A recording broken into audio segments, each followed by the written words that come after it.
From United Nations headquarters in New York, this is World Chronicle.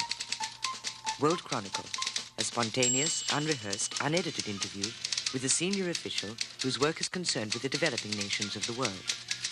Today's guest, attending a special session of the United Nations, is the President of the People's Republic of Bangladesh, Ziaur Rahman. I hope that the food aid by other countries will not be affected as a result of this. This is the time where we need support because we are trying to pick up and stand on our feet, and this is the time that our friendly countries got to come forward and give us a helping hand. In a moment, additional views, opinions and answers to reporters' questions from today's guest on World Chronicle, which is presented by United Nations Radio and Television in cooperation with the UN's Division for Economic and Social Information. Here now is the programme host, news correspondent of the British Broadcasting Corporation, Brian E. Saxton. Hello and welcome back to another edition of World Chronicle. And here at United Nations headquarters in New York today to interview our guest are three news correspondents. Brennan Jones, correspondent for Interpress Service, the Third World News Agency, Peggy Wilkins of the International Staff of the Wall Street Journal, and Prem Shankar Yar, editor, Financial Express, New Delhi. Our guest today, Ziaur Rahman, the President of Bangladesh, was born in 1936. He became a professional soldier at the age of 17 when he joined the army of Pakistan. In 1971, General Ziaur Rahman led the uprising against Pakistan, which resulted in the independence of East Pakistan and the establishment of the People's Republic of Bangladesh. Following the change of government in 1975, Ziaur Rahman was appointed deputy and later became chief martial law administrator of Bangladesh. In 1978, Bangladesh held its first ever presidential election, and Ziaur Rahman was elected to office by defeating his nearest rival by some 11 million votes. President Ziaur, we're delighted to have you on this edition of World Chronicle, and here with our first question for you is Mr. Yar of the Financial Express in New Delhi. Mr. President, the question I have to ask you today concerns your statement this morning to the General Assembly, where, if you'll pardon me using the phrase, you dropped a small bombshell as far as the Group of 77 were concerned. In fact, someone listening to you said that it's rather like the chap who told the king that he had no clothes on.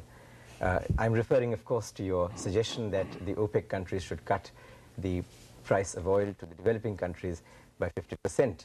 Now, from what I've been seeing, a number of people have this very much on their minds, but the Group of 77 were rather hoping, to keep this within the ECDC, the Economic Cooperation for Developing Countries, and not to air it here. Now, what were your reasons for doing this, and how have you been received? Well, that's for you to judge how I have been received as far as this is concerned. But countries like ours, the least developed countries, are really badly affected as a result of the general inflation all over the world and the rise in oil price. On the one hand, we are paying far too much price for oil, and on the other hand, we are having to get from the developed countries finished products at higher and higher price. So on the one hand, we are having to pay a much higher bill for oil, and on the other hand, we are having to pay much higher bill for imported products. This has put us off very badly. So we have to find out ways and means by which we can balance up this maladjustment. And it is with this objective that I suggested that the OPEC countries should think of supplying oil at that price level to the least developed countries.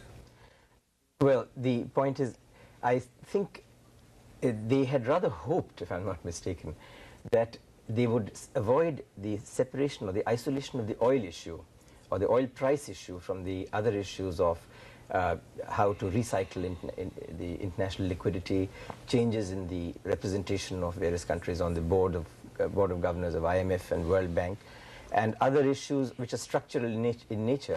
Now, your statement seems to have gone against this trend inside the Group of 77. Would you agree with me on that? I don't think so. These are all interconnected. The price of oil has direct bearing on all other issues related to economy, and especially to the developing and least developed countries.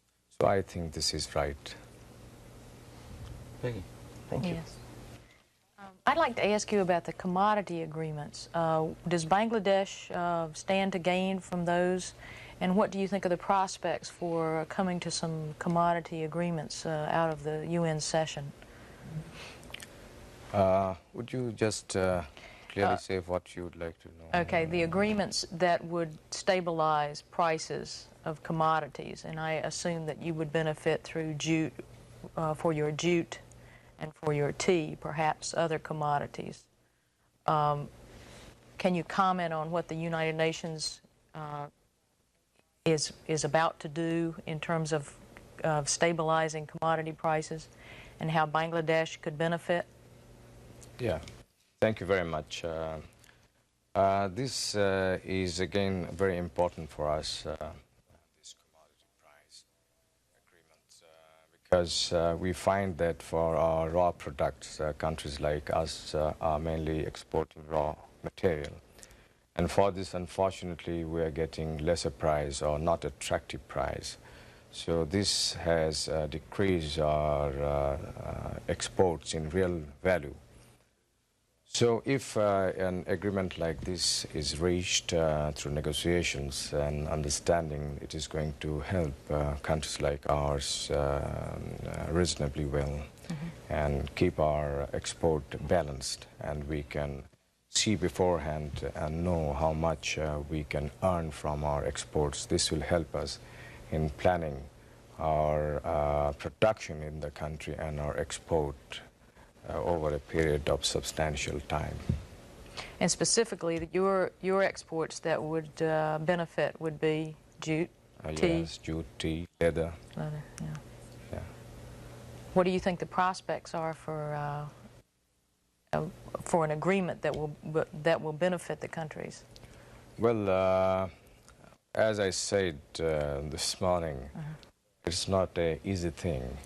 But we got to keep moving with the negotiations and find out new formulas which could be acceptable to all the parties, and especially formulas which will, in real term, benefit countries like ours.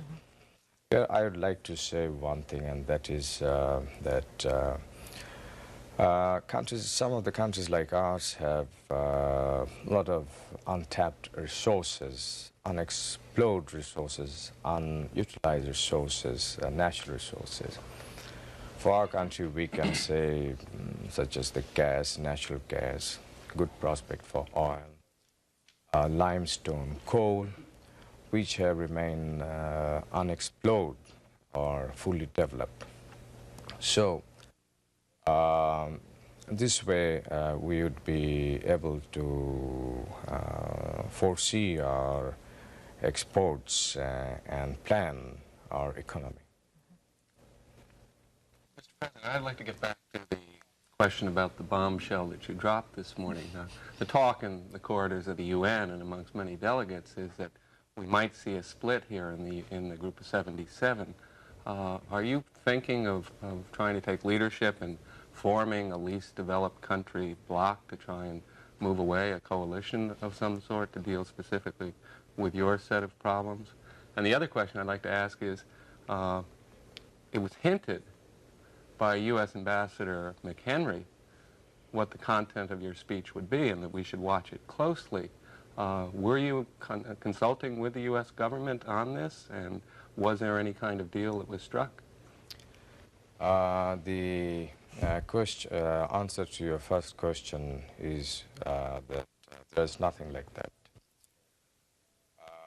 This is a thing which have been, I understand, mentioned by others earlier.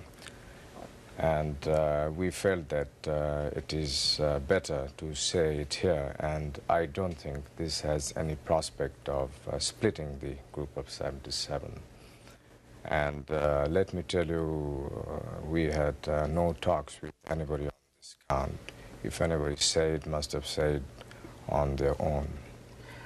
But then how did Ambassador McHenry say with great confidence? He said, I don't want to steal the thunder of President Zia, who will be talking to you a little later, but you should listen to the speech being given by the President of Bangladesh and what he has to say about the energy question and the price of oil. I'm just quoting him. Well, I think you should ask him to answer this question. He must have good intelligence. I'd like to refer to a very interesting magazine article recently, sir, which described you as being the super salesman from Dhaka, taking the message around the world that Bangladesh has a stable government and is emerging as an attractive trading partner for both East and West. Did you see that? And if you didn't, how would you react to that? Well, I don't know, but during the last 1 or 2 years, I have undertaken trips to really many countries, both in the East and the West. The object, one should have understood that we were colonized for a long period, as a result of which we remain undeveloped, whereas we have tremendous resources. Firstly, the land is so fertile, and in agriculture, our return is so low. As I said a few minutes ago, we have several others, very valuable natural resources which have remained undeveloped, unexplored. For this, we got to talk to people who have the money, who have the technical know-how. And apart from this, being a new country, I had decided to visit as many countries as possible. And I think these visits have really helped us a lot to project Bangladesh in other countries and discuss with those countries' leaders as to how economic cooperation could be built up. And as a result of these visits, our assistance from abroad has increased over the last 2-3 years. And the economy in our country are gradually picking up. May I come to a related question to this one, which is the one of, shall we say, regional cooperation. One of the problems that we all face in common is, in fact, the oil price, if you like, the balance of payments problem. And it seems to me that the best thing what we possibly do is try and, the countries most affected, least developed, most seriously affected, doesn't really matter which, that we should try and buy as much from each other and possibly try for better terms. Now, for instance, all the 4 countries of the subcontinent have an interest in tea, in jute, in leather, and textiles to a large extent. And at the same time, at least one of the countries, which is India, is producing many of the products that you would need, for example, cement or textile machinery, at very, very much lower than world prices. Now, what is anything being done? Are you thinking of something towards regional cooperation, or is it all snagged up on big issues like the Farakka barrage and things like that? You see, you're aware that a few months ago, Bangladesh proposed a forum on the basis of South Asian countries. And this has been well received by the various countries of South Asia region. And the object is that through this forum, we could do many things which will benefit the region as a whole. And under that forum, trade, commerce, and other bilateral relations, regional matters could be discussed, as in case of other regional forums. I'd like to pursue a question on the issue of food aid, which is certainly an issue in the United States where this can be seen. There's an awful lot of solid documentation that has come up that perhaps too much food aid is going into Bangladesh, that recently the British government curtailed government-to-government aid because of what they saw as some of the abuses there, that the rationing program tends to go to the urban population and to civil service workers, and that it's had a negative effect on agricultural production because of it's a disincentive to the producer. How do you respond to those criticisms, and what really is being done? Right. Change? Let me tell you that up to 1950, our country then, East Pakistan, was self-sufficient in food. And thereafter, till recently, the the agriculture sector, not much was done. As a result, with the growth of the population, the requirement of the food went up, but the food production remained low. Now, we have rationing system in our country which is coming over since a long period. Now, the object of our government is to gradually get rid of this rationing system, which is mainly concentrated in the urban areas, but we are trying to sort of distribute more and more in the rural areas. And lately we have started open market operation, whereby at a certain price we sell out in the markets rice and wheat to keep the market price steady. At the same time, we have undertaken special measures to procure a lot of food grains, and right now we have 1.2 million roughly food stock with the government. We are giving a lot of encouragement to the farmers by price support, and in future we are going to do a lot more. The object is ourselves to become self-sufficient in food so that we don't have to get really food from abroad. It's not a good thing.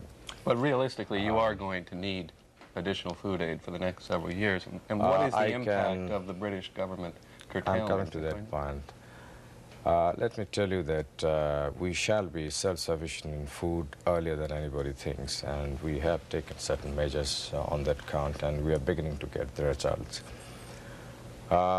As far as... When do you expect food self-sufficiency? I think in the next 2-3 years' time, or maybe a little more, maybe a little less, because we have launched a sort of special program on this count, and we have got very good results, and the next 1 year will give very solid indication about it. Our objective is not to become self-sufficient alone, but we are going for doubling food production in the next 5-6 years' time from now. For this, we are mobilizing the people to take to voluntary works for re-excavating the silted-up canals and rivers with a view to doing irrigation, bringing more and more land under irrigation. And in the last winter, we did massive work on this count, and through voluntary means we brought more than 600,000 acres of land under irrigation, virtually at no cost. And next winter, which is our dry season, we are going to undertake 3 times more than this work. That means we will try about 1.5 million acres to be brought additional under irrigation by unconventional method. So this is a great effort that is coming up in our country, and I hope this question will not arise very much in the near future. And do you think the British action will affect, well, the U.S. food aid program? Which is well, Britain has reduced the food aid as compared to before because of certain other reasons also.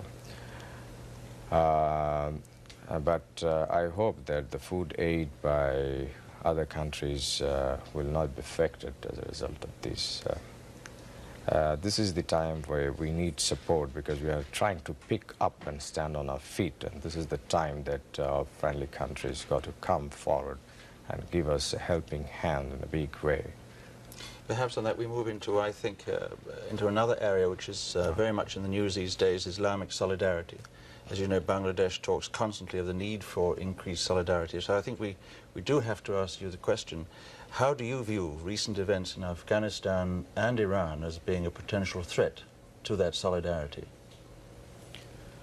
Well, the Islamic solidarity is building up, and well, I hope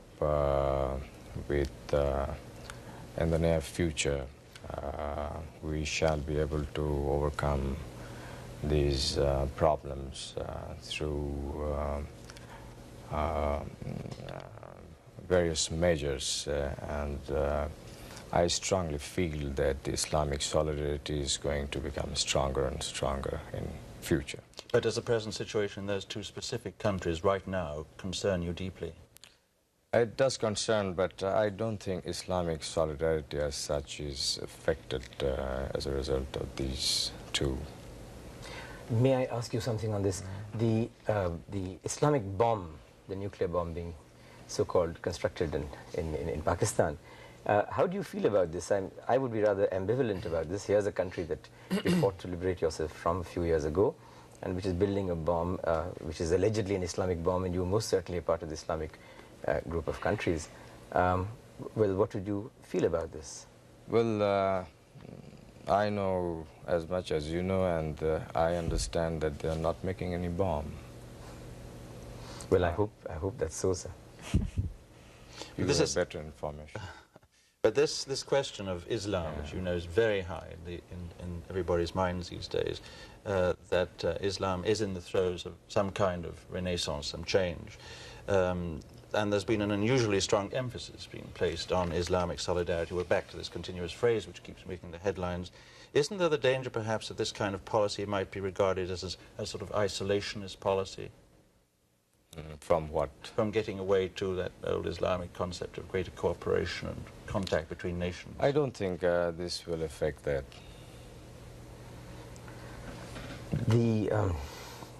I wonder if... no, please, after. Are you on the same line? If we have in our few minutes left, I'd love to pursue this, because it is a terribly interesting case. Well, I wanted to ask you about a little more about Afghanistan and your reaction to the problem there, and how you feel, what can be done, I mean, what would you like to see? Well, I think our position on Afghanistan is quite clear, and we feel that the foreign troops from Afghanistan should be withdrawn, and the people of Afghanistan should be left on their own to choose their system, political, economic, and government system. Well, I think the obvious other question is Iran. I think your foreign minister in Islamabad in July did say that he thought the situation in Iran was a threat to regional security. And I think there was the idea of setting up a contact group to help solve that problem. What has been the latest news on that? Well, I precisely don't know, but I think they are making all efforts to work out some understanding with the present Afghan people or government. I don't understand. I don't have the exact information, but they are approaching in various ways to realize their objective. My question gets back to what the UN is doing here in the special session. I think most people have the assessment that not much is going to come out of it, which leaves Pakistan, or Bangladesh, very much in a situation like a lot of developing countries. Insufficient assistance from the North, or concessions by the North, and probably not much from OPEC.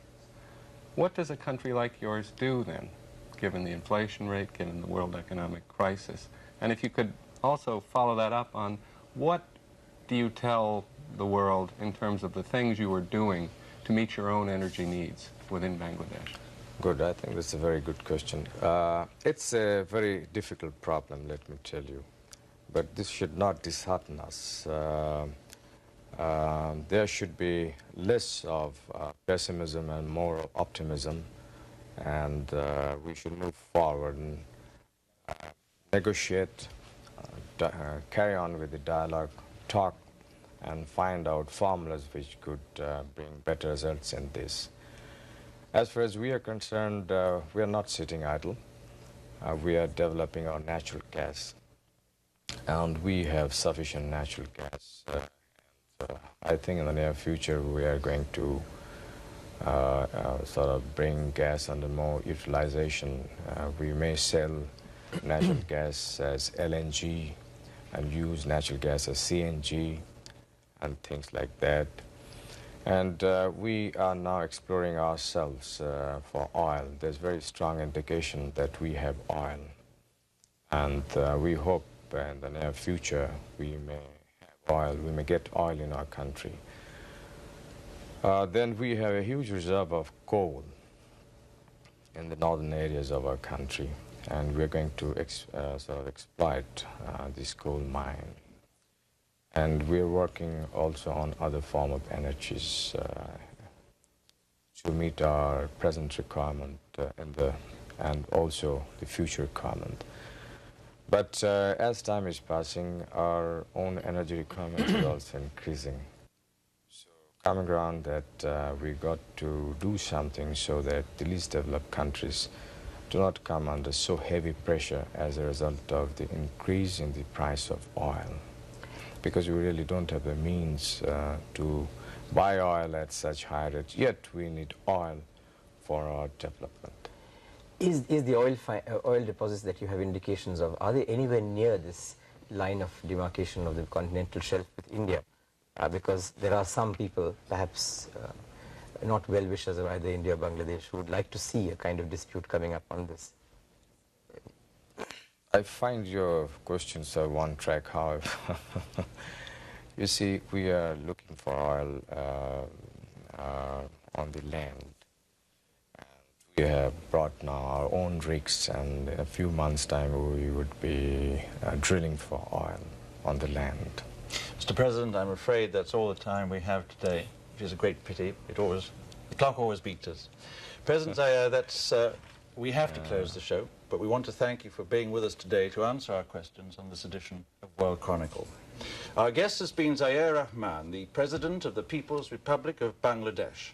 President Rahman, here to attend a special session of the United Nations General Assembly, was interviewed here at UN headquarters in New York by Brennan Jones, correspondent for Interpress Service, the Third World News Agency, Peggy Wilkins of the International Staff of the Wall Street Journal, and Prem Shankar Jha, editor of the Financial Express of New Delhi. And I'm Brian Saxton, thanking you for being with us and hoping you'll join us again for the next edition of World Chronicle.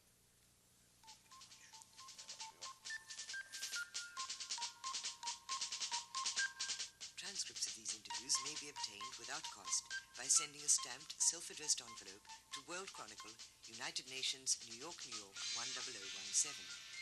World Chronicle is broadcast in developing and developed nations worldwide and features senior officials whose work is concerned with the developing nations of the world, in spontaneous, unrehearsed, unedited interviews conducted by reporters from press, radio, and television. World Chronicle is a public affairs presentation of this station. It is produced by United Nations Radio and Television in cooperation with the UN's Division for Economic and Social Information. This is Tina Jorgensen speaking.